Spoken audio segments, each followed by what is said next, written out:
ይሄ ጊዜ ለእናንተ አዲስ ጅማሬን በተለይ ደግሞ ምንም እንኳን እናንተ ተስፋ ብታደርጉም ነገር ግን በጥሩ መንገድ ይበልጥ ምቹ በሆነ መንገድ ሳይሄድ የነበረ ግንኙነት ላይ አዲስ ጅማሬ ውስጥ ለመግባት ይበልጥ ለእናንተ ምቹ ጊዜን ይዞላችሁ የሚመጣ ይሆናል።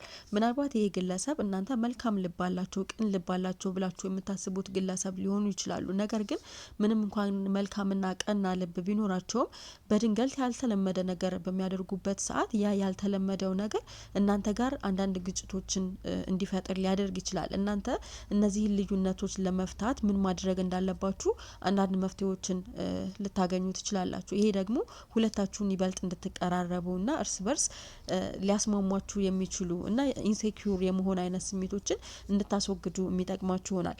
ይህ ደግሞ በሁለታችሁ መካከል ትልቅ እድገትን ይዞላችሁ የሚመጣ ይሆናል። በተለይ ደግሞ እርስ በርስ በምታደርጉት መነጋገርና ኮሚኒኬሽን መካከል ትልቅና መልካም የሆነ ለውጥ ትልቅ የሆነ ሽግግርን ይዞላችሁ የሚመጣ ይሆናል።